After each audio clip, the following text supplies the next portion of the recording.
चलो जी। तो आज हम लोग ये मैथ पोर्शन स्टार्ट करेंगे, ये वाला पोर्शन। तो इसमें देखते हैं क्या है।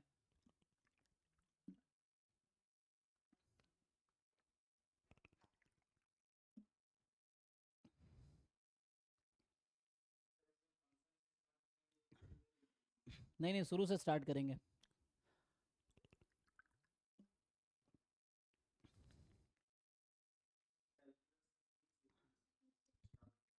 हम्म।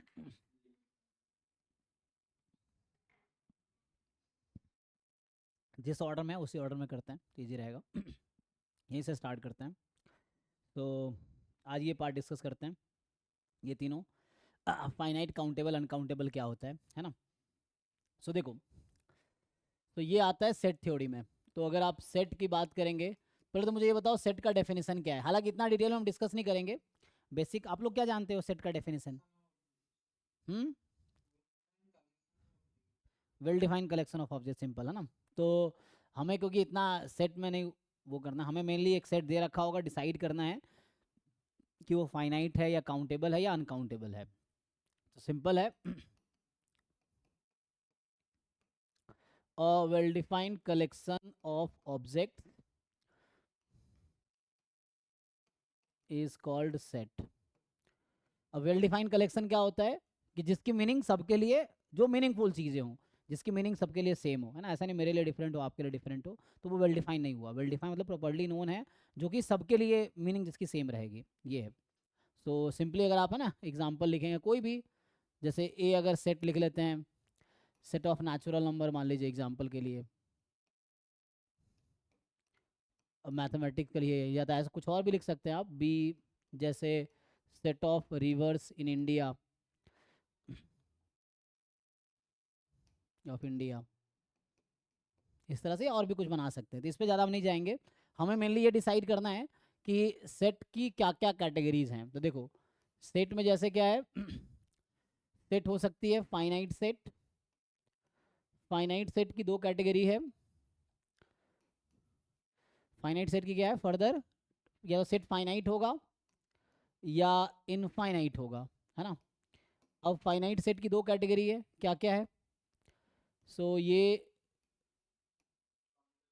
नहीं नहीं, फाइनाइट फाइनाइट फाइनाइट के दो टाइप हैं, क्या क्या होंगे। हाँ, सिंपली एम्प्टी और नॉन एम्प्टी कर देते हैं ना, क्योंकि empty set is also finite set. So ये एम्प्टी सेट जिसको आप नल सेट, वॉइड सेट बोलते हैं, और ये non empty set. Non empty set ये हो सकता है, तो एम्प्टी होगा, एम्प्टी नहीं होगा, सिंपल है।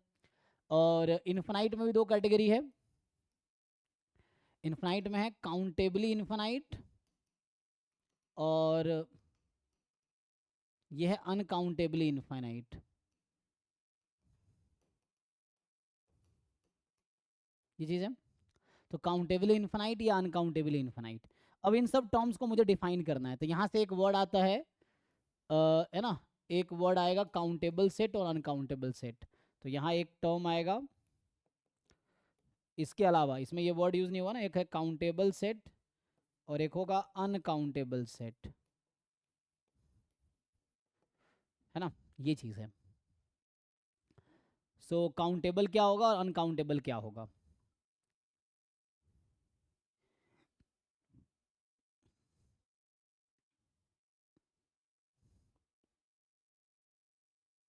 बताइए।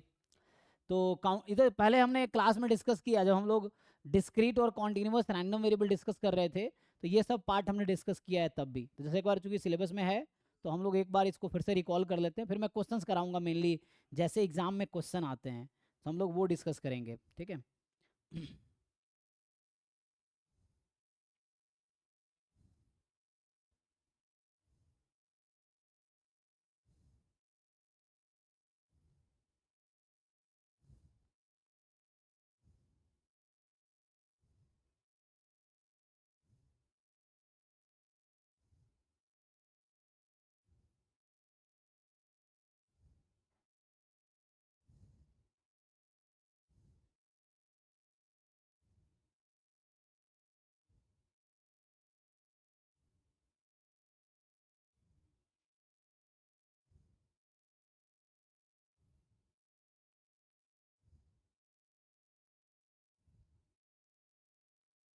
बताइए कोई काउंटेबल का क्या डेफिनेशन था, काउंटेबल सेट का डेफिनेशन कोई बताइए।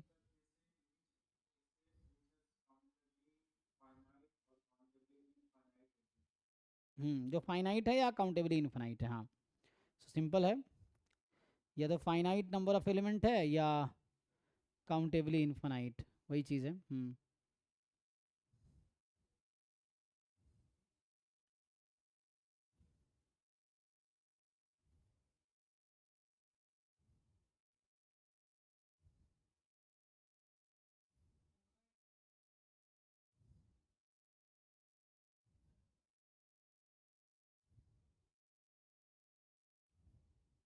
चलिए तो अभी एक बार बेसिक डेफिनेशन देख लेते, फिर हम आगे अगले पार्ट पे आते हैं। तो सिंपल है ये कि a set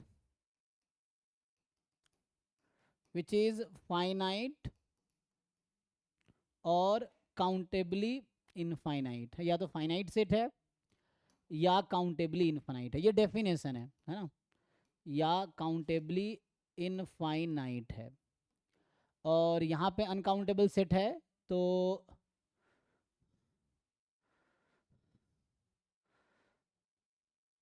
a set which is not countable set, simple ऐसे डिफाइन कर देते हैं, जो काउंटेबल नहीं है। इसका क्या मतलब है, which is neither finite nor countably infinite, तो वो आपका क्या हो जाएगा, अनकाउंटेबल सेट है। अब इन सब का पर्टिकुलर डेफिनेशन अगर लिखना है मुझे, मान लीजिए फाइनाइट सेट का डेफिनेशन लिखना है, तो मैं एक बार डेफिनेशन लिख देता हूँ। तो फिर क्वेश्चन सॉल्व करेंगे मेनली। फाइनाइट सेट का हम लोग डेफिनेशन लिखते हैं, तो फाइनाइट सेट क्या होगी, a set S is said to be finite if and only if, तो सेट का नाम एस दे दो, है ना, S, if and only if there exists a bijective function या bijection from s to 1 2 3 dot dot dot n for some n belongs to natural number. तो ये mathematical definition है फाइनाइट सेट का। अच्छा एक चीज रह गया, विच इज आइदर एम्प्टी, और अगर एम्प्टी होगा तो ट्रू नहीं होगा, तो मुझे थोड़ा सा इसको इंक्लूड करना पड़ेगा एम्प्टी के लिए अलग से। सो set in mind if and only if it is either empty, या तो एम्प्टी हो जाए, तो एम्प्टी के लिए कोई टेंशन नहीं है ना, तो या तो ये एम्प्टी सेट होगा या फिर और के बाद ये चीजें हैं, और there exist bijection from S to this set for some n belongs to natural number.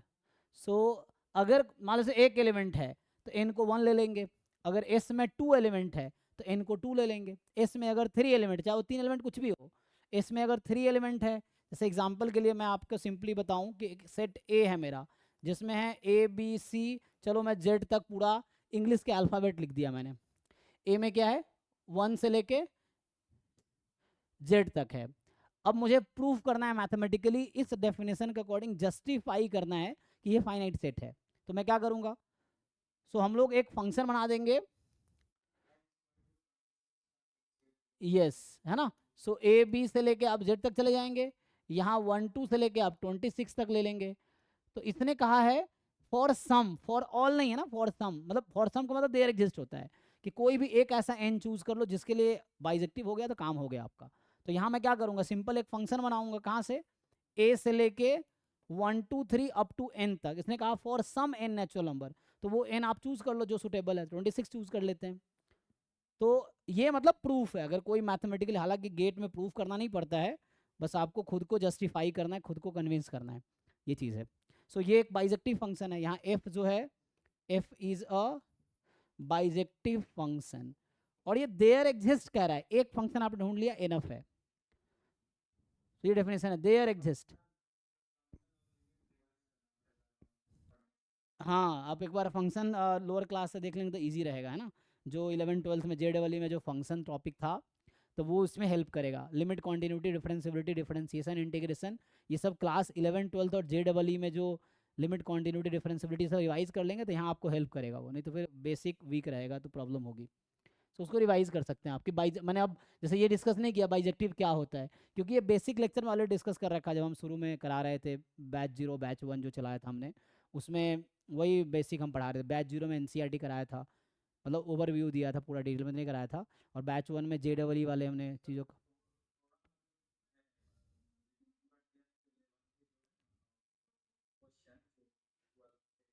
वो नहीं करना है आपको, वो नहीं करना। जो बहुत डेप्थ क्वेश्चन है जेडबलई में उसको छोड़ देना, हमें टॉपिक को बस समझना है, एक अंडरस्टैंडिंग डेवलप करनी कि डेफिनेशन क्या है, प्रॉपर्टीज़ क्या है, और बेसिक लेवल पे हमें समझ आ जाए। हमें जेडबलई क्वालिफाई नहीं करना ना। हाँ हाँ, हमें बस समझना है मीनिंग क्या है, हमें जेडबलई क्वालिफाई नहीं करना, तो हमें जेडबलई के प्रॉपर क्वेश्चन सारे सॉल्व हो जाए वो नहीं करना, मुझे उसको सॉल्व नहीं करना। हमें बस एक बार टॉपिक चीज़ें पता हो। तो मान लो किसी को बाइजेक्टिव नहीं पता है, तो ये तो बुरी बात है ना कि आप इस लेवल पे आकर बाइजेक्टिव नहीं पता है, तो वो है। तो बाइजेक्टिव याद हो 1 1 एंड ऑन टू दोनों, फिर 1 1 ऑन टू दोनों बताना पड़ेगा मुझे, ये चीज़ें हैं। तो ये भी 12th में था 1 1 ऑन टू। तो 1 1 है कि डिस्टिंक्ट एलिमेंट का इमेज डिस्टिंक्ट होने चाहिए, तो 1 1 है। ऑन टू है कि कोडोमेन एंड रेंज इक्वल होगा, तो ऑन टू है। ठीक है। ओके जी, फाइनाइट का ये डेफिनेशन है।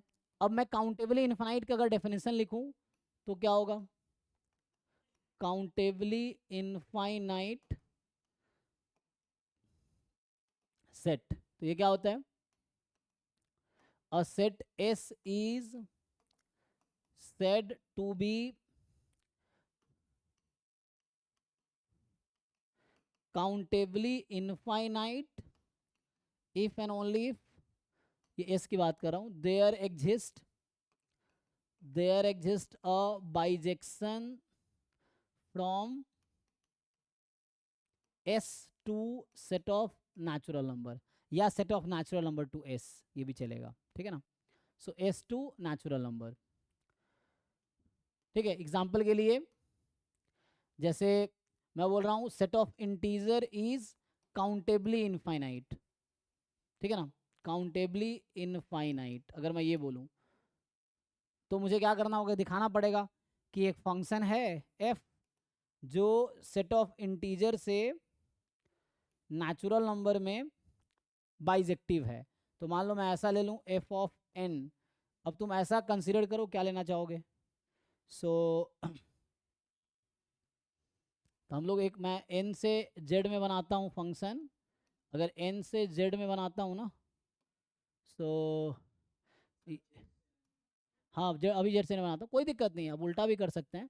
अगर फंक्शन ए टू बी में बाइजेक्टिव है तो बी टू ए में बाइजेक्टिव है, क्योंकि इन्वर्टिबल हो जाएगा ना फंक्शन। तो अगर कोई फंक्शन बाइजेक्टिव है तो इन्वर्टिबल है, तो बात बराबर है। ए से बी में बाइजेक्टिव है तो बी से ए में बाइजेक्टिव होगा ही, तो वो चीज़ है। तो मैं दोनों बना कर दिखा देता हूँ आपको। एन टू जेड में बनाएंगे, सो अगर मैं जी एन टू जेड में बनाऊंगा तो वो बनेगा मेरा -n/2 जब n इवन है, और यहाँ से आ जाएगा n-1/2 जब n ऑड है। अब इसी का इन्वर्स ले लीजिए आप, तो इन्वर्स लेंगे तो क्या होगा? तो यहाँ ले लीजिए -2n। ठीक है ना? -2n लीजिए।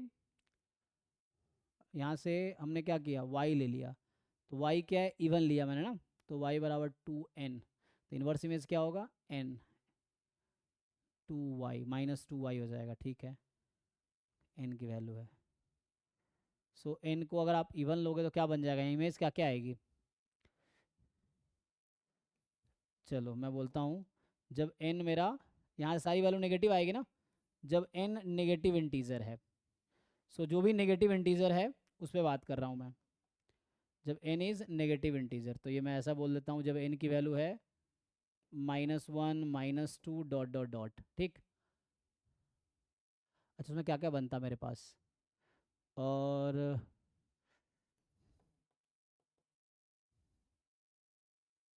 तो n यहाँ से आ गया -2y, है ना? और n की पॉसिबल वैल्यू क्या क्या थी? सो n की पॉसिबल वैल्यू थी यहाँ पे 0 2, अच्छा नेचुरल नंबर से ले रहा था ना मैं, सो 2 4 6 8 डॉट डॉट डॉट। तो यहाँ से y क्या आ जाता? क्या था जी? -1 फिर -2, यही ना? अगर n को मैं 2 रखूँगा तो -1 4 रखूँगा तो -2 -3, हाँ ठीक है, तो n माइनस, ठीक है, तो y ये आ गया। और अदरवाइज अब यहाँ से लिखेंगे, मैं क्या कर रहा हूँ, मैं इसका इन्वर्स निकाल रहा हूँ एक्चुअली, इस फंक्शन का इन्वर्स निकाल रहा हूँ। तो यहाँ से हाँ वो बात चलेगा, n belongs to z minus लिख सकते हैं आप। नेगेटिव इंटीजर है। और दूसरे वाले केस में क्या है, y बराबर n माइनस 1/2 है, तो n की वैल्यू आ जाएगी 2y प्लस 1, ठीक। तो यहाँ पे n की पॉसिबल वैल्यू था, ऑड था, तो 1 3 5 7 9, तो उस केस में y की वैल्यू आएगी 0, फिर 3 रखते तो 1 2 3, ठीक है, तो ये आ जाएगा।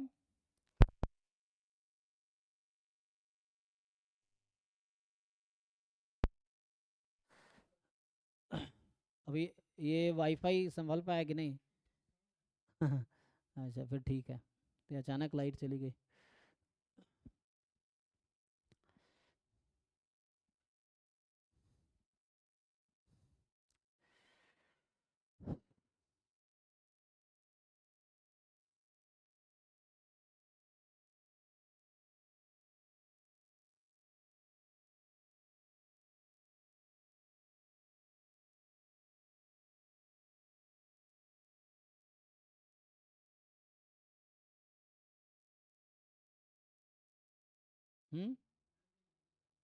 कोई नहीं, चल जाएगा, क्लास आज हो जाएगा।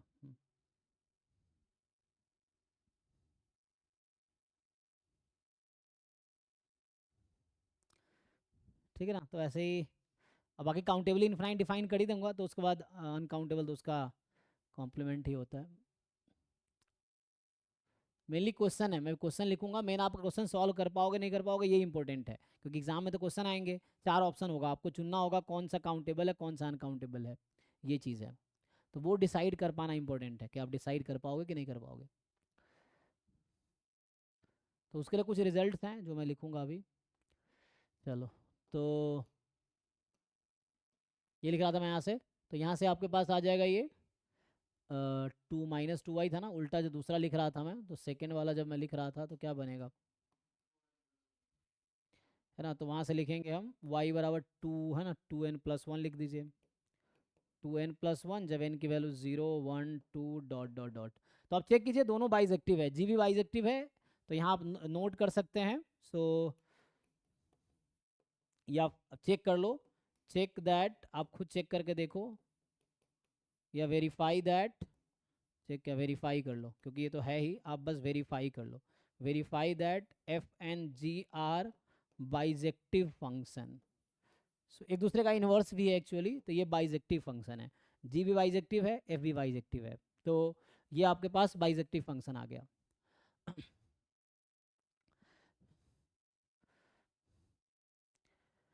ठीक है ना, तो इससे क्या प्रूफ हुआ, इससे प्रूफ हुआ कि z एंड n में एक बाइजेक्टिव फंक्शन मिल गया। तो यहाँ पे मतलब z और n की कार्डिनलिटी इक्वल है। एक और टर्म आता है, एक टर्म मैं पहले लिख देता हूँ आपका, एक टर्म होता है इक्विवेलेंट सेट। एक तो होते हैं इक्वल सेट और एक होते हैं इक्विवेलेंट सेट। तो इक्वल सेट क्या है और इक्विवेलेंट सेट क्या है, कोई बताइए, इक्वल सेट का डेफिनेशन क्या है, what is definition of equal set, how do you define equal sets?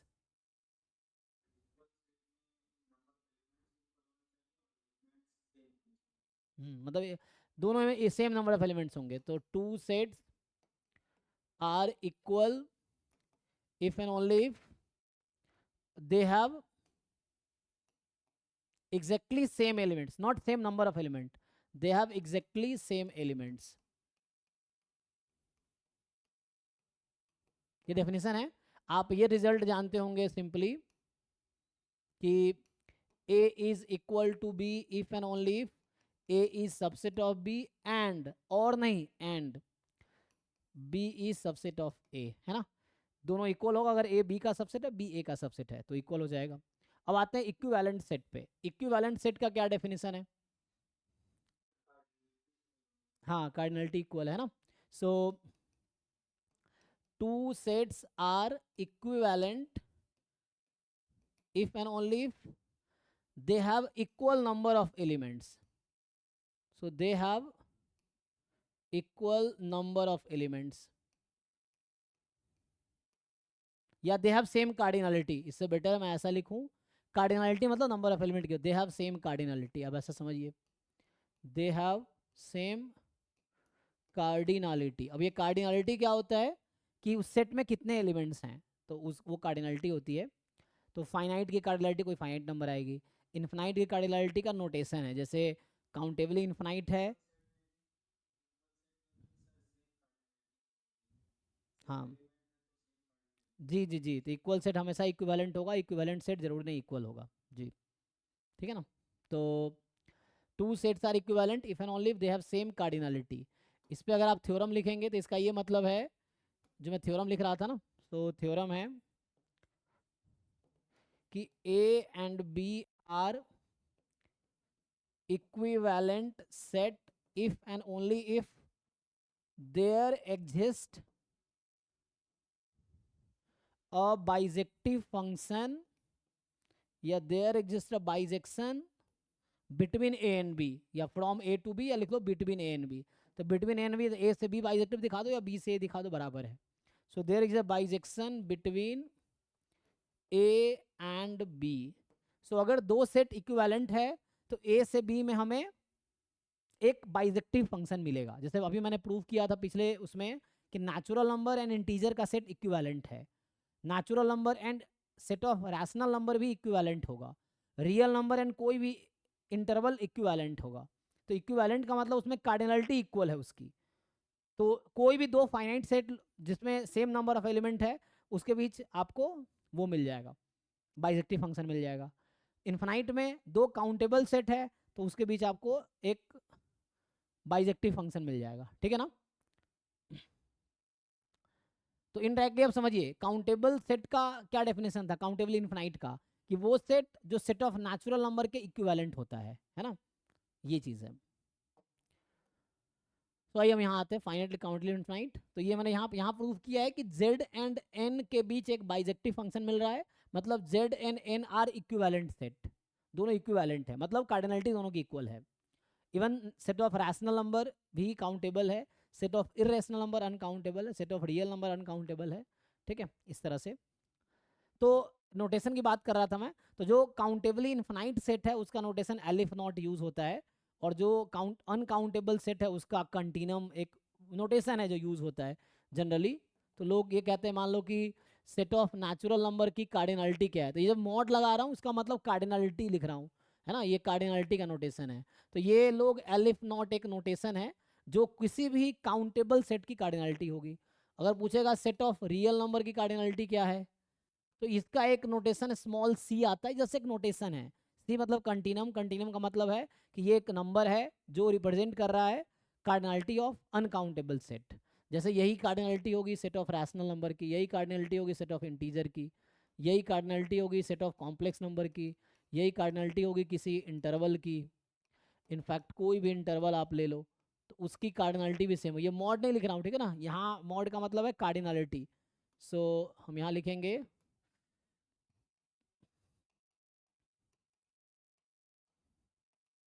तो इसका नोटेशन मैं ये लिख रहा हूँ, जैसे सिंपल एक फाइनाइट सेट है, 0 से लेके मान लो 10 तक है, तो इसकी जो कार्डिनलिटी होगी, या मैं ऐसा बोल दूँ तो ये होगा 11, 11 एलिमेंट्स हैं। तो फाइनाइट सेट की जिसमें ये एलिमेंट है कार्डिनलिटी 11 है, तो इस तरह से है। और एम्प्टी सेट की कार्डिनलिटी कितनी होती है, 5 की कार्डिनलिटी 0 हो जाएगी, है ना, तो इस तरह से। तो एम्प्टी सेट की कार्डिनलिटी 0 है, फाइनाइट सेट है तो उसका कार्डिनलिटी कोई नेचुरल नंबर आएगा, है ना। काउंटेबली इन्फिनाइट है तो एलिफ नॉट, इसका नाम एलिफ नॉट बोलते हैं। सो आई थिंक इसका स्पेलिंग कुछ ऐसा, एलिफ नॉट ऐसा कुछ लिखा रहता है। और ये कंटिनम है, सी जो लिखा हुआ है तो इसको कंटिनम यूज़ करता है, बुक में आप देख सकते हैं उसमें लिखा होगा कंटिनम है। बाकी ये बुक किस बुक से पढ़ सकते हैं आप, तो एक है mathematical analysis by Malik and Arora, वहाँ भी होगा, या बार्टल की बुक है वहाँ भी मिल जाएगा। कोई भी रियल एनालिसिस नाम का कोई भी बुक आप उठाएंगे उसमें सेट थ्योरी में ये टॉपिक होगा, कोई भी जो रियल एनालिसिस की बुक है। कैलकुलस वाले भी जरूर में होगा, कैलकुलस वाले में नहीं मिलेगा क्योंकि कैलकुलस में जनरली एप्लीकेशन पार्ट रहते हैं ना, ये थ्योरेटिकल पार्ट है। तो ये आपको सेट थ्योरी चैप्टर होगा किसी भी रियल एनालिसिस की बुक में, जैसे बार्टल की बुक है, बार्टल एंड सेवर्ट वाली, या मैथमेटिकल एनालिसिस मलिक अरोड़ा की है, या उधर रूडीन उडीन की बुक है, वो सब देख सकते हो आप। कि और भी कोई भी रियल एनालिसिस की बुक है या जैसे इसके मापा है उसमें भी हो जाएगा, आपको पहला होगा सेट थ्योरी उसमें होगा। अच्छा देखता हूँ, मेरे पास बुक तो पढ़ा ही है इसके मापा, देखता हूँ इसमें है। ये है introduction to real analysis by इसके मापा, देखता हूँ इसमें है। तो इसमें पहला चैप्टर है सेट थ्योरी। हाँ तो इसमें हाँ लास्ट टॉपिक है 10th में, जो टॉपिक पहले का 1.9 सेक्शन है।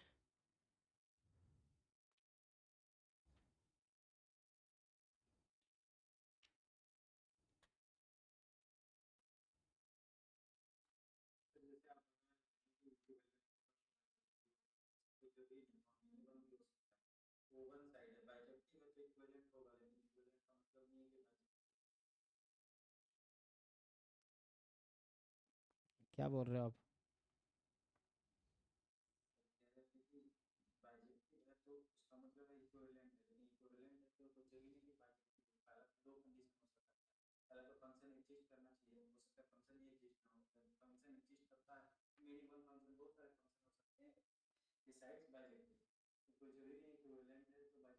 एग्जाम्पल बताओ, दो सेट बताओ जो इक्विवेलेंट है या बाइजेक्टिव ना हो।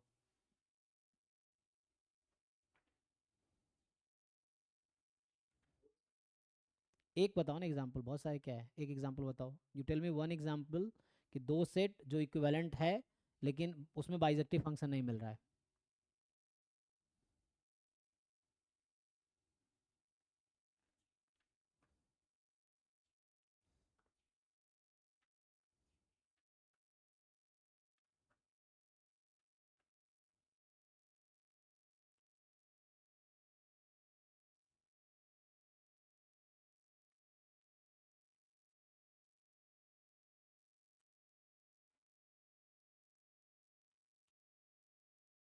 इसमें इतना डिटेल में लिखा नहीं, सेट थ्योरी तो है लेकिन इसने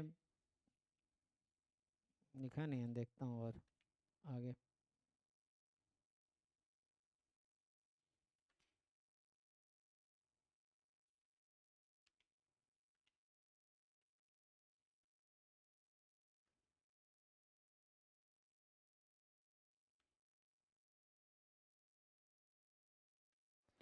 वो मलिक अरोड़ा की बुक होगी ना, खा रहे हैं क्या आप? उसमें होगी ना पढ़ी हुई। देखिए एक बुक होगा मलिक अरोड़ा की, मैथमेटिकल एनालिसिस उधर। अब वो तो पढ़ा हुआ शायद बाहर ही, या खा लीजिए आप, खा रहे हैं तो छोड़िए बाद में देख लेंगे, रहने दीजिए। मिला भाई?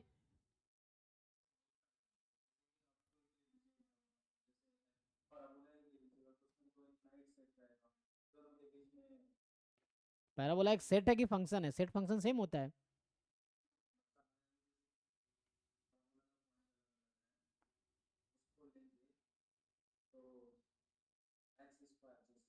हम्म।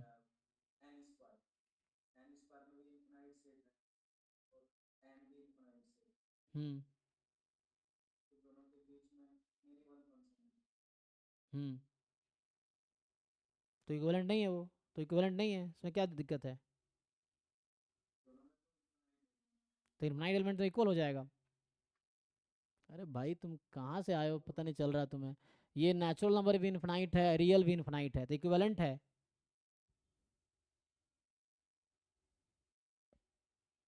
है इक्विवेलेंट।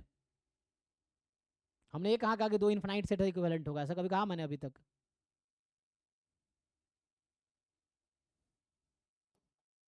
हमने क्या लिखा है? करो डेफिनेशन, इसका अगेंस्ट बताओ जो आप कहना चाह रहे हो। कोई काउंटर एग्जाम्पल नहीं है, ठीक है ना, there is no counter example.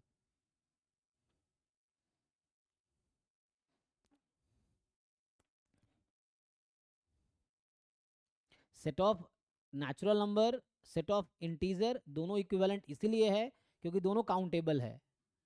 Set of real number और set of natural number equivalent नहीं है। क्यों नहीं है? तो इक्विवेलेंट नहीं है तो कोई बाइजेक्टिव नहीं मिलेगा, बाइजेक्टिव नहीं मिलेगा तो इक्विवेलेंट नहीं है, बाइजेक्टिव मिलेगा तो इक्विवेलेंट है, इक्विवेलेंट है तो बाइजेक्टिव मिलेगा, सिंपल।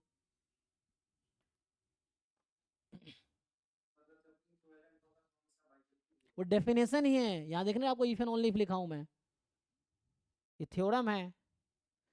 मैं आपको ये तो समझाना चाह रहा हूँ कि आपको खुद को कन्विंस करना होगा ये क्यों ट्रू है। आप ये कोशिश मत करो कि ये क्यों गलत है, आप जिंदगी भर में कभी गलत प्रूफ ही नहीं कर पाओगे क्योंकि ये थ्योरम है। आपके ऐसे करोड़ों लोग मर गए प्रूफ करते करते, तो वो चीज़ें हैं ना, क्योंकि जब चीज़ें डेवलप होती है तो इतने लोग रिसर्च करते हैं। तो आप इंस्टीड ऑफ ये कोशिश करो प्रूफ, गलत प्रूफ करने के बजाय आप ये सीखो कि क्यों सही है, आप ये वजह जानो कि why it is true, instead of saying कि गलत है ये, है ना। क्योंकि कोई चीज़ बुक में अगर लिखी हुई है तो आपसे पहले करोड़ों लोगों ने इसको पढ़ा है, प्रूव किया है, तब जाए किताब में आया है ना, ये चीज़ें हैं। तो कोई थ्योरम कहीं लिखी हुई है तो वो गलत कैसे हो सकती है।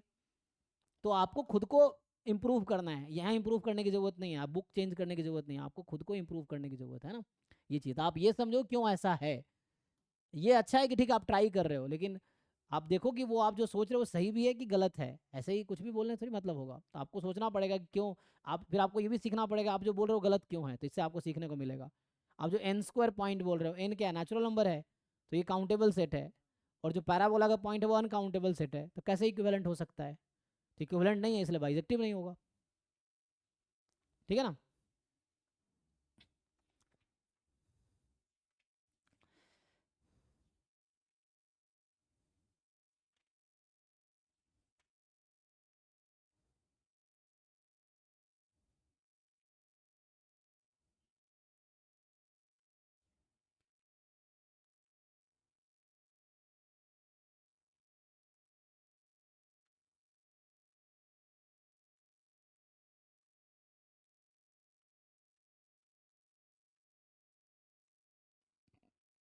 हाँ इन्होंने डिफाइन तो किया है, इसके मापा में अगर बुक जिसके पास होगा आप देख सकते हो, तो ये यहाँ पे इन्होंने पेज 79 पे चैप्टर 3 में जाकर डिफाइन किया है।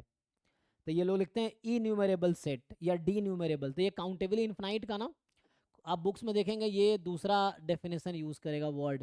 ये जो काउंटेबली इन्फिनाइट है ना, इसी का नाम ये लोग लिखते हैं, ये जो लिखा है इसी को बोलेगा ई न्यूमरेबल डी न्यूमरेबल सेट बोलेगा ना, ये जो वर्ड होगा आपके पास कि ये जो मैं लिखा ना काउंटेबली इन्फिनाइट, ये सेम चीज़ है। ये वर्ड ये लोग जो डिफाइन करते हैं ये ई न्यूमरेबल से डिफाइन करते हैं कि S is set to be enumerable और denumerable if there exist a bijective function this to this N to S, है ना। सो इसी का नाम अगर ये वर्ड आपको कहीं मिलेगा किसी बुक में ई न्यूमरेबल या डी न्यूमरेबल, या इसी का नाम है काउंटेबली इनफाइनाइट, काउंटेबली इनफाइनाइट, ठीक है ना। सो यही है काउंटेबली इनफाइनाइट। हम्म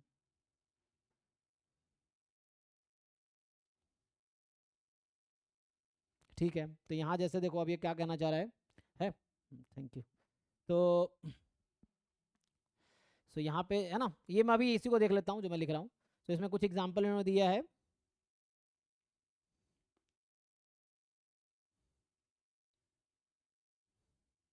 इसका आसान एग्जाम्पल लिखा है इसने। अच्छा अब देखिए, जैसे कुछ प्रॉपर, अच्छा अभी मैं डेफिनेशन लिख दिया ना, डेफिनेशन में कोई डाउट तो नहीं है, प्रॉपर्टी की बात करूँ। सो किसी को डेफिनेशन में डाउट है, ये मैंने काउंटेबली इन्फिनाइट सेट लिखे हैं। अब मैं अनकाउंटेबली इन्फिनाइट सेट लिखूंगा तो क्या होगा, ये अनकाउंटेबली इनफाइनाइट सेट, या इसी को आप अनकाउंटेबल सेट बोल सकते हैं, इसी को आप अनकाउंटेबल सेट बोल सकते हैं, ठीक है। सो अनकाउंटेबली इनफिनाइट सेट और अनकाउंटेबल सेट आप बताइए, है ना। तो ये आएगा हमारे पास कि अनकाउंटेबल इनफिनाइट, तो सिंपल कोई सेट जो काउंटेबल नहीं है। काउंटेबल क्या था, तो मैंने काउंटेबल सेट का लिखा है ना डेफिनेशन, यहाँ पे लिखा है काउंटेबल सेट का डेफिनेशन कि एक सेट जो या तो फाइनाइट है या काउंटेबली इन्फिनाइट है। इसी काउंटेबली इन्फिनाइट को बुक में लिखा होगा इन्यूमरेबल डी न्यूमरेबल जो भी है। सो ये है, तो यहाँ तो लिखी थी अनकाउंटेबल सेट, यही अनकाउंटेबल सेट ही अनकाउंटेबली इन्फिनाइट है, यही अनकाउंटेबली इन्फिनाइट भी है, अनकाउंटेबली इनफाइनाइट, ठीक है ना। सो ये अनकाउंटेबली इन्फिनाइट होगा।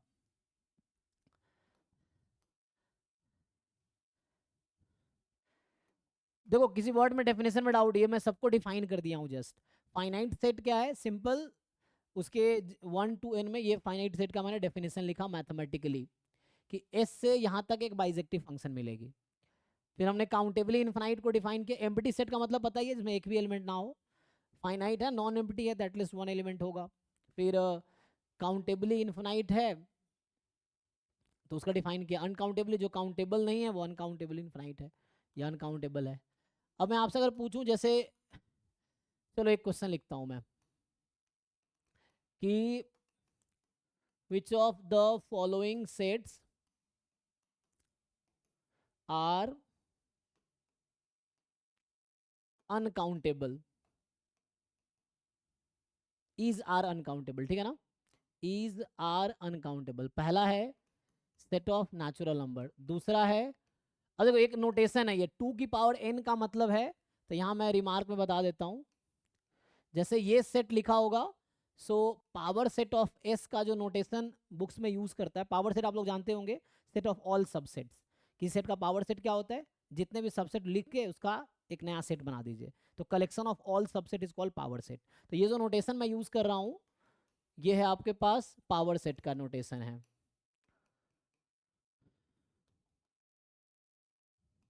तो ये होगा, देखिए, सो power set of s will be denoted by, will be denoted by 2 की पावर s।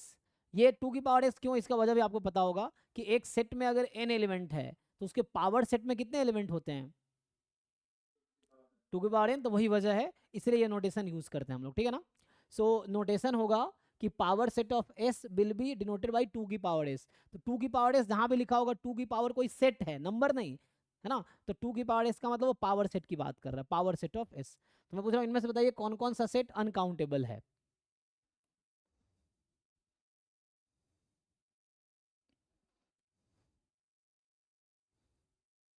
बाकी लोग सोच के बताइए, यही सब आपके एग्जाम में भी आएगा, मैं कुछ क्वेश्चन गेट का भी लिख देता हूँ फिर मैं डिस्कस करता हूँ।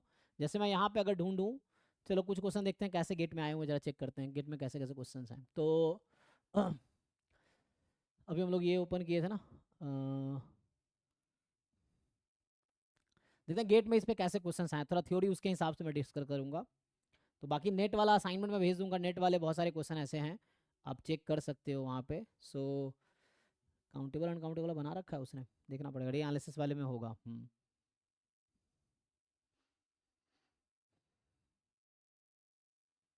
मैं एक भेज देता हूँ, आप देखना उसमें से जो भी काम का होगा आप कर सकते हो। मैं एक असाइनमेंट भेजता हूँ नेट वाला, सो नेट के PYQ का है वो, सो उसको आप ट्राई कर सकते हो।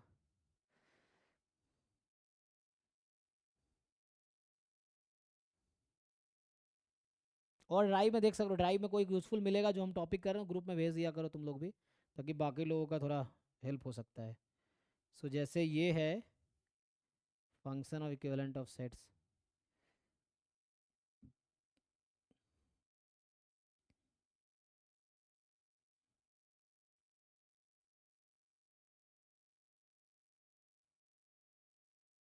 इसमें देखना अगर कुछ होगा तो मैं इसमें भेज देता हूँ। काउंटेबल अनकाउंटेबल तुम ये भी ट्राई कर सकते हो, जो नेट वाले बच्चे हैं एटलीस्ट वो देख सकते हैं। ये सीरीज भी सब पार्ट ऑफ गेट भी है, जो इसमें है वो ऑलमोस्ट गेट का भी पार्ट है। 60 क्वेश्चन है इसमें टोटल, तो आप ट्राई कर सकते हो, ये गेट का भी पार्ट होगा। ठीक है, तो अभी देखो इसमें बाकी गेट का तो ड्राइव में है ही।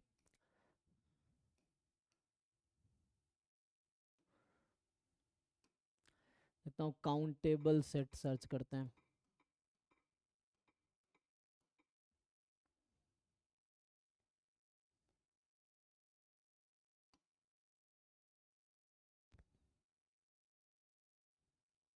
एक तो ये क्वेश्चन मिला, चलिए आप ये सोच के बताइए, हम लोग अभी डिस्कस करेंगे, मैं सबका लॉजिक बताऊंगा क्यों ऐसा है। ये गेट 2023 का क्वेश्चन है, गेट 2023 का, तो आपको ये बताना है क्या आंसर होगा इसमें। ठीक है, देखिए, सो इस तरह क्वेश्चन एग्जाम में आते हैं। अब डेफिनेशन सिर्फ जानना सफिशिएंट नहीं है, कोई बच्चा डेफिनेशन पढ़ के जाएगा तो एग्जाम में ये सॉल्व कर ही नहीं पाएगा, उसको पहले आइडिया होना चाहिए इस तरह क्वेश्चन सॉल्व होंगे कैसे, आंसर कैसे निकाले जाएंगे। जैसे अभी मैंने जितना डेफिनेशन बताया, अब बताइए क्या बता पाएंगे। तो जिन लोगों ने पहले से पढ़ा हुआ उनको आइडिया होगा, they will tell directly, but जो नए लोग हैं उनको डिफिकल्टी आएगी, कैसे डिसाइड करोगे। तो उसके लिए कुछ और हमें कॉन्सेप्ट पढ़ने होंगे, रिजल्ट्स पढ़ने होंगे, कुछ थ्योरम्स पढ़ने होंगे जो हमें बताएगा कि कैसे डिसाइड करना। देखिए, तो ये गेट 2023 का क्वेश्चन है, ये बोल रहा है set of all function from this set to set of rational number, countable है कि अनकाउंटेबल है। Set of all function from set of all natural number to, ठीक है ना, 0 1, तो ये है। तो इसमें ये कहना चाह रहा है कि ये एक सेट क्या है, मैं यहाँ लिख देता हूँ अलग से। इसमें सेट है कि set of F from 0 1 to 10, ये यहाँ से लेके सेट ऑफ रैशनल नंबर। तो इस सेट के बारे में बताना एस क्या है, काउंटेबल है, आपको चेक करना है काउंटेबल है कि नहीं। दूसरे में कह रहा है एस क्या है, set of functions from natural number to 0 1, ये है आपके पास। तीसरे में सेट क्या है, set of all integer valued sequence with only finitely many non zero terms. तो मतलब ये कहना चाह रहा है कि सेट ऑफ ए एन जो कि नेचुरल नंबर सॉरी इंटीजर है, सो set of all integer valued sequence. Integer valued sequence मतलब सीक्वेंस के टर्म्स इंटीजर, जैसे रियल वैल्यूड सीक्वेंस होते हैं तो सीक्वेंस के टर्म्स की वैल्यू रियल नंबर आएगी, तो यहाँ सीक्वेंस के टर्म्स की वैल्यू इंटीजर होगी with only finitely many non zero terms. सिर्फ नॉन जीरो टर्म्स होंगे, फाइनाइटली मेनी होगा, finitely many non zero terms. तो मतलब A N is zero non zero terms ना, finitely many non zero terms. तो A N is non zero for some N belongs to natural number, है ना, ये चीज़ समझ लो। कुछ फाइनाइटली एन, कुछ एन के लिए नॉन जीरो है, ये सीक्वेंस हो गया। यहाँ कह रहा है एस क्या है, set of all integer valued sequence converging to 1। So वो set of integer valued sequence जिसकी लिमिट 1 है। अब आपको बताना है कि ये सब जो सेट हमने लिखा है, 4 सेट, कौन से सेट काउंटेबल है। अब देखिए ट्राई करके बताइए। तो उससे पहले आप ये डिसाइड कीजिए, इससे कुछ आइडिया मिल जाएगा। तो ये 4 सेट लिखा है मैंने, n 2 की पावर n, 2 की पावर n समझ आया, पावर सेट है। अब आपको डिसाइड करना है, तो आपको लगेगा नहीं अब कैसे डिसाइड करेंगे, जिनको आइडिया है बताइए, जिन लोगों को एटलीस्ट नेट का प्रिपरेशन जो कर रहे हैं उनको तो आइडिया होगा, क्योंकि नेट में पार्ट यूनिट 1 जो होता है, पहला यूनिट, उसमें ये आता है नेट वाले में, एनालिसिस वाले पार्ट में।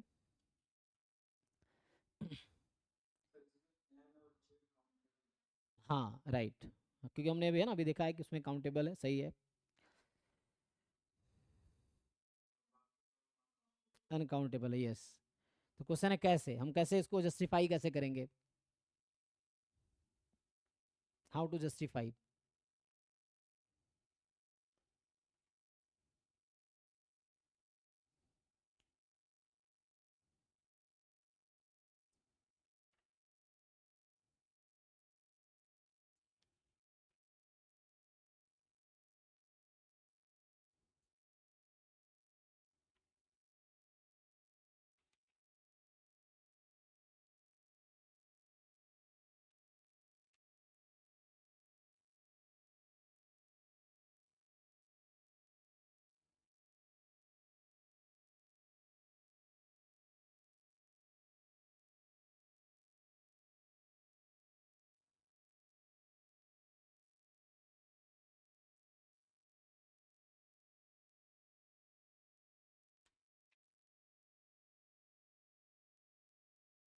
तो आंसर उन्होंने सही बताया, तो इसका लॉजिक मैं बता देता हूँ क्या है, देखिए।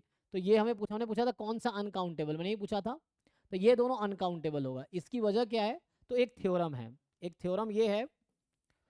सो ये समझिए, सो ये कहता है कि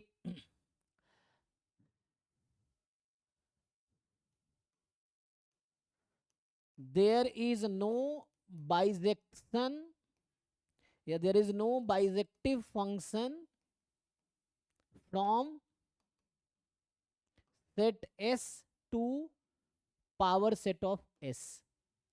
क्या थ्योरम है कि अगर आप कोई सेट लेंगे और उसका पावर सेट लेंगे तो उन दोनों में कोई बाइजेक्टिव मैप नहीं मिलेगा, कभी बाइजेक्टिव नहीं मिल सकता है। इसका क्या मतलब है, तो इसका मतलब आप समझिए, फाइनाइट में तो ओके है, जैसे मैं एग्जांपल देता हूं आपको, कि जैसे मेरा सेट अगर ए है एम्प्टी सेट, ठीक, तो पावर सेट ऑफ ए क्या हो जाएगा, सेट कंटेनिंग 5 और, हाँ इसमें क्या होगा, एम्प्टी है ना, एक ही एलिमेंट होगा, सेट कंटेनिंग 5 होगा, जस्ट 2 की पावर 0 1, सो सेट कंटेनिंग 5, यही है ना। तो यहाँ पे आप देखेंगे कि कार्डिनलिटी ए की 0 है, कार्डिनलिटी पावर सेट ऑफ ए की 1 है, इज इट। आप जानते हैं ना 2 की पावर n एलिमेंट होता है, तो ए में 0 एलिमेंट है, तो 2 की पावर पावर सेट में एक एलिमेंट होगा। अब दूसरा एग्जांपल लीजिए, मान लो ए मैं सिंगलटन ले लेता हूँ, यहाँ ए है, सो जो पावर सेट ऑफ ए होगा वो होगा 5 एंड सेट कंटेनिंग ए, यही है। तो फिर से यहाँ कार्डिनलिटी ऑफ ए इस वाले पार्ट में, तो ये पहला पार्ट है लेट्स से, और ये दूसरा पार्ट है, तो ए की कार्डिनलिटी आपके पास 1 है और पावर सेट ऑफ ए की कार्डिनलिटी 2 है। तो अभी आपने पढ़ा था two sets are said to be equivalent if and only if they have equal number of element. तो इसमें तो 0 है, इसमें 1 है, तो इक्विवेलेंट तो नहीं होगा, नहीं है ना। तो कहने का मतलब ये, अच्छा बाइजेक्टिव फंक्शन कब एग्जिस्ट करती है, हमने ये भी पढ़ा है कि ए से बी में अगर बाइजेक्टिव मिल जाएगा तो ए बी इक्विवेलेंट सेट है। इसका मतलब है कि ए एंड बी में कार्डिनलिटी इक्वल होगी। इफ ए से बी में अगर कोई बाइजेक्टिव फंक्शन मिलता है 1 1 ऑन 2 दोनों, तो ए में जितने एलिमेंट है उतने ही बी में, कार्डिनलिटी सेम है उसकी। तो ये ए और पावर सेट ए में कार्डिनलिटी कभी सेम होगी नहीं, है ना।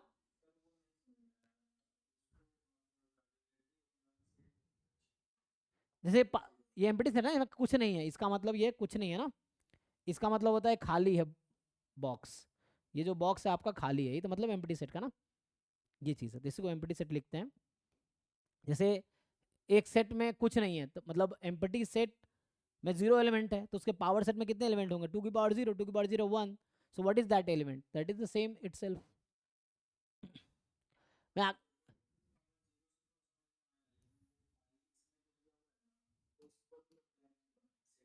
नहीं नहीं, यहाँ समझिए, ये ए क्यों लिखते हैं, यहाँ हमने ए क्यों लिखा है,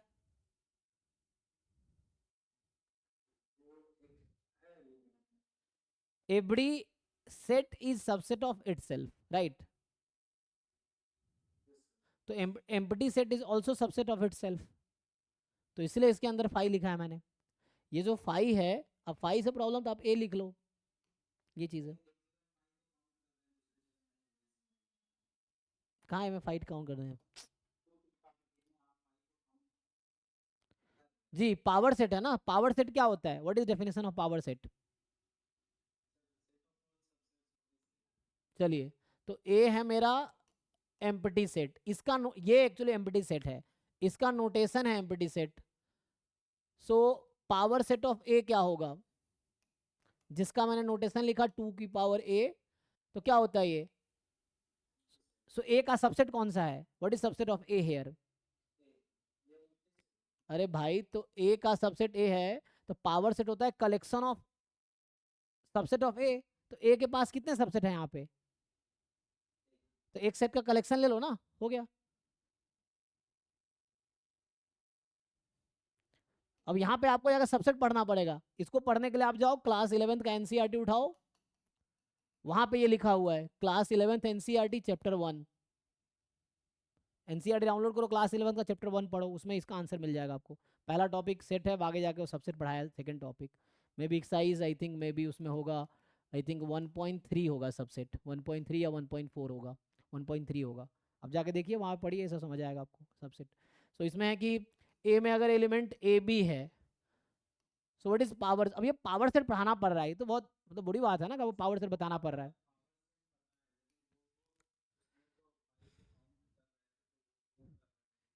अभी समझ आया कि अभी भी नहीं समझ आया। तो यहाँ से power set of A, power set of A का मतलब है collection of its own subsets. अब देखेंगे कि इसका सबसेट कितना है, तो इसके पास 4 सबसेट है, फाई और खुद ए लिख देते हैं, वही चीज़। तो वही बात हो गया ना, कि जैसे यहाँ फाई लिखेंगे, set containing A, set containing B और ए इटसेल्फ, यही है ना। तो यही ए, अब देखिए every set subset of itself होगा। जब पावर सेट लिखेंगे तो कलेक्शन के अंदर वो खुद तो आएगा ही ना, तो यही जो खुद था फाई, वही इसके अंदर आ गया ना, इसीलिए आया, ठीक है। तो मैं ये यहाँ पे कह रहा था कि किसी सेट से उसके पावर सेट में एक भी बाइजेक्टिव मैप नहीं मिलेगी। तो मतलब कभी भी कोई सेट अपने पावर सेट के साथ इक्विवेलेंट नहीं होगा, नहीं होगा ना, इक्विवेलेंट नहीं होगा। लेकिन यहाँ पे कार्डिनलिटी हम बात करते हैं क्या होगी। सो कार्डिनलिटी की अगर आप बात करेंगे, सो क्या होगा बताइए।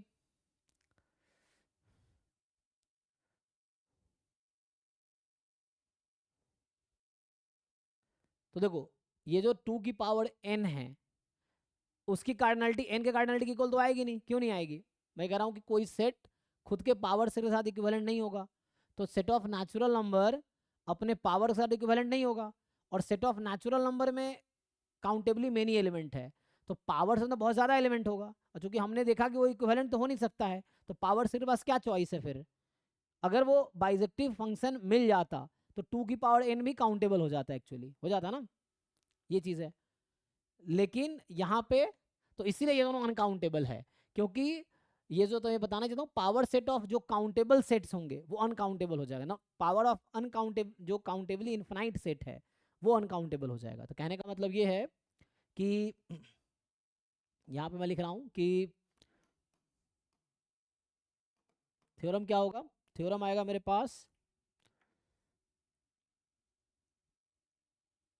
एक मिनट है ना, तो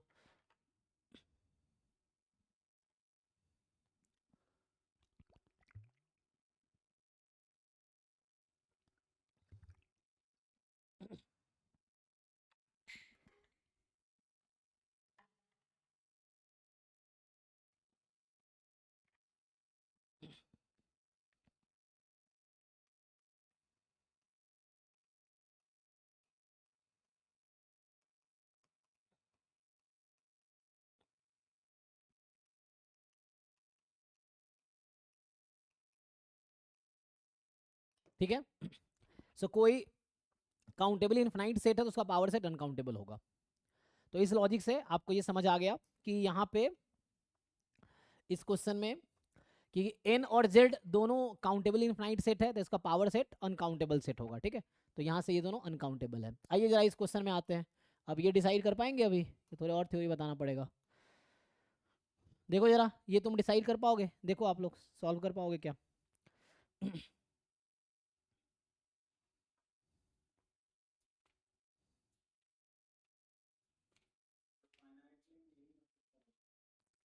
फाइनाइटली मेनी मतलब फाइनाइट नंबर ऑफ टर्म्स, वही फाइनाइट नंबर ऑफ टर्म्स।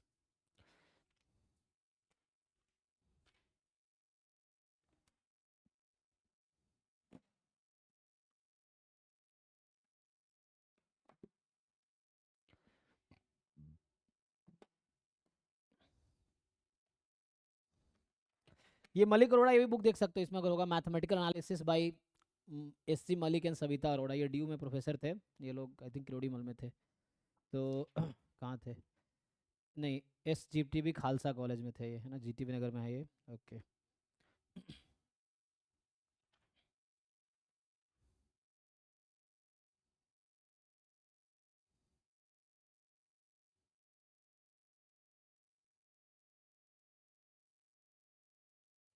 देखना पड़ेगा इसमें है भी कि नहीं, है ना, ये देखना पड़ेगा।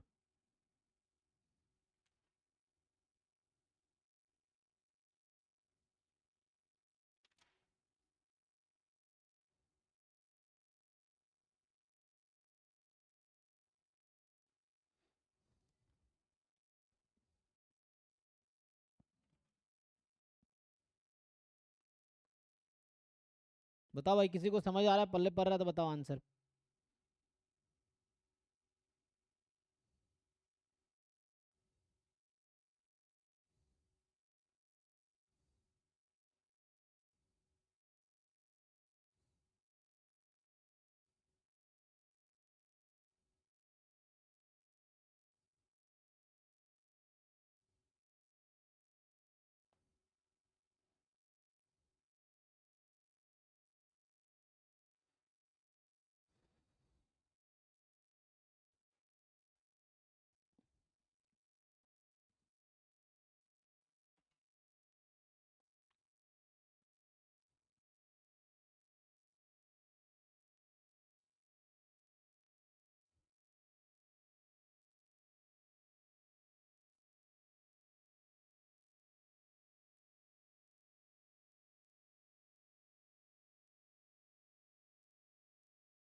ओके, तो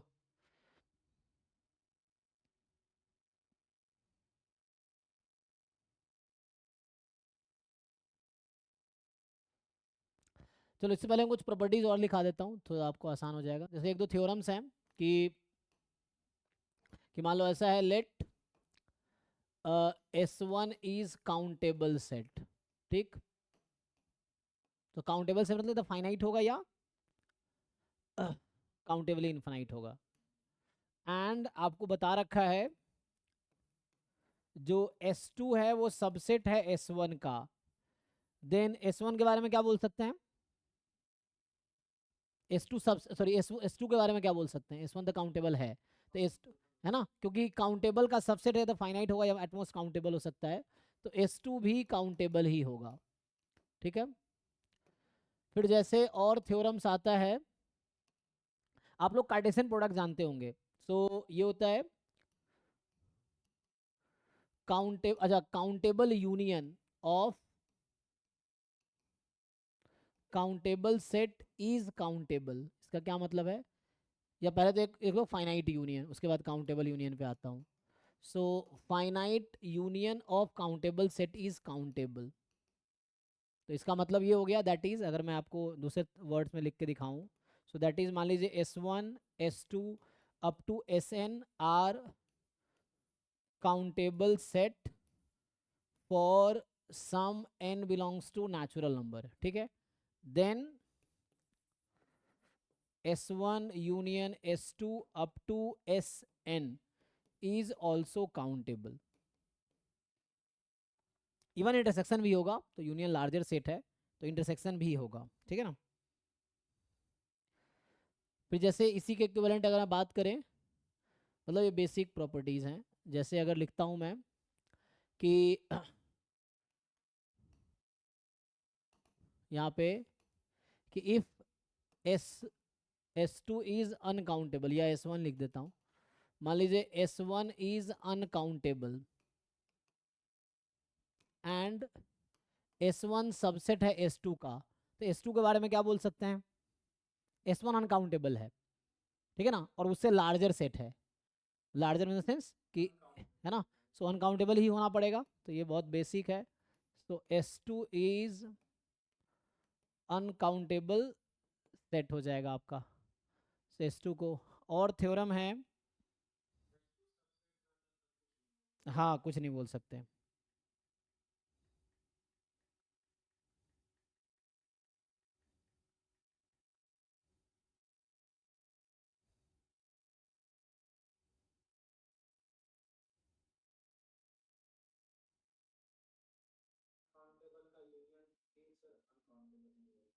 हम्म,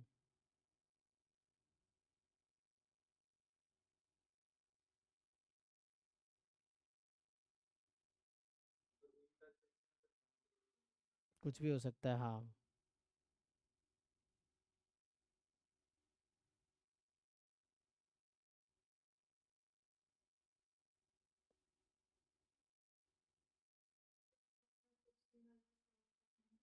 जी, तो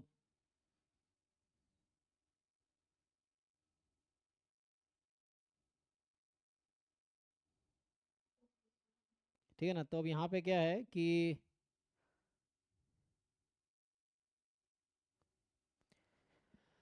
एक और थ्योरम क्या है, यहाँ पे वही सेम थ्योरम लिखेंगे तो यहाँ भी ऐसे ही हो जाएगा कि like if S1 S2 up to Sn are uncountable,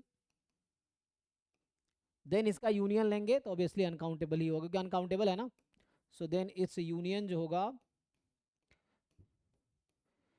is uncountable. ये तो फाइनाइट के लिए बात कर रहे हैं, अगर मैं इनफाइनाइट के लिए भी करूंगा तब भी वही होगा। यहाँ पे मैं फाइनाइट के लिए बात कर रहा था ना, अभी मैं काउंटेबल यूनियन लिखना चाह रहा था, देखो।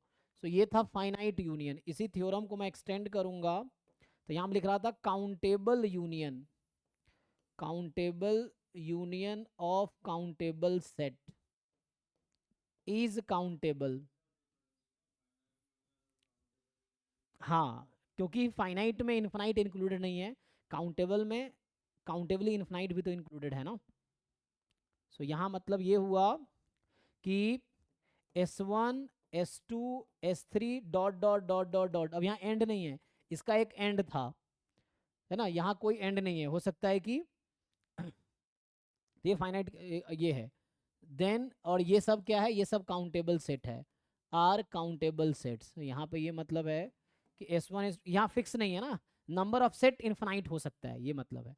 सो this are countable set. Then इसका यूनियन जो होगा,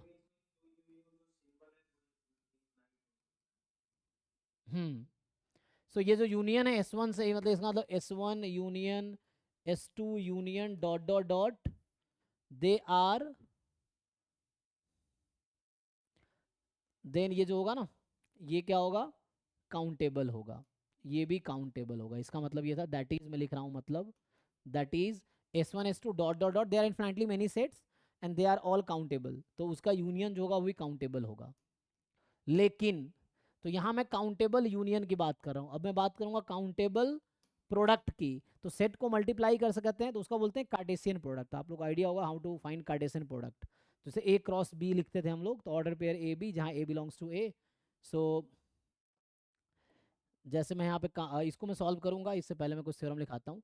जैसे आप लोग जानते होंगे कार्टेशियन प्रोडक्ट, तो कार्टेशियन प्रोडक्ट में क्या होता है कि जैसे लेट से S1 क्रॉस S2, तो यहाँ होगा order pair A B such that A belongs to S1 and B belongs to S2। Similarly आप जनरेट कर सकते हैं n क्रॉस n में भी। सो मतलब S1 cross S2 cross SN, तो ये भी ऐसे ही हो जाएगा। मान लो A1 A2 AN such that AI belongs to SI for all I, ठीक है, ये हो जाएगा। तो ये है कार्टेशियन प्रोडक्ट। तो इसको नोटेशन कैसा लिखेंगे हम, तो इसका मैं नोटेशन लिखूंगा, हम लोग इसको लिखेंगे, सो इसका नोटेशन होगा जैसे ये product SI from 1 to N लिखेंगे तो ये हो जाएगा, ठीक है ना, ये प्रोडक्ट है तो इसका नोटेशन ये होगा। सो ये जो मैं लिख रहा हूँ, सो इसको बोलेंगे फाइनाइट प्रोडक्ट। ये क्या लिखा हुआ है मैंने, ये finite product of N sets हैं। काउंटेबल प्रोडक्ट कब बोलेंगे, जैसे मैं ये लिख दूं कि I फ्रॉम 1 to infinity, तो इसका मतलब हो गया S।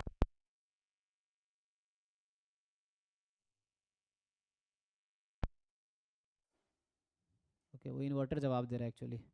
तो मतलब ये लाइट गई हुई है ना, चलो इसको आप कंप्लीट तो कर ही देता हूँ, फिर हम लोग बंद हो गया फिर से।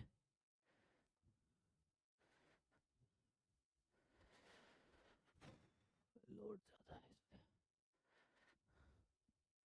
ठीक है, अभी इसको मैं कंप्लीट करके यहाँ स्टॉप करूँगा, फिर डाउट क्लास रूम पर से लेना पड़ेगा। वो इन्वर्टर में ना आवाज़ आ रही है, पीप पीप कर रहा है, इसका मतलब वो जाने वाला है।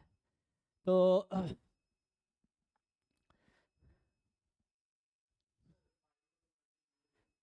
हाँ वही ना, यही तो मल्टीप्लिकेशन ही तो है यहाँ पे, पाई मतलब मल्टीप्लिक, नहीं नहीं ऑर्डर पे थोड़ी है, सेट का मल्टीप्लिकेशन है। प्रोडक्ट, प्रोडक्ट ही तो हो रहा है, सेट का प्रोडक्ट हो रहा है एक्चुअली।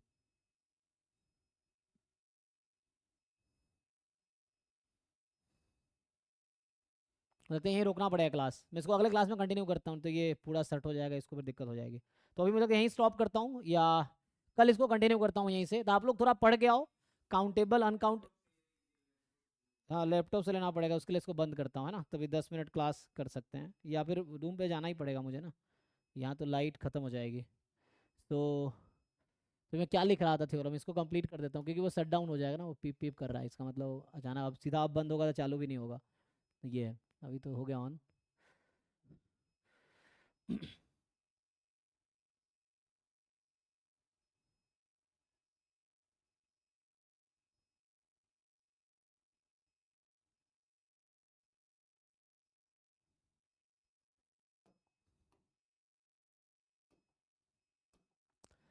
ठीक है ना, तो ये अच्छा नोटेशन भी चला ही गया।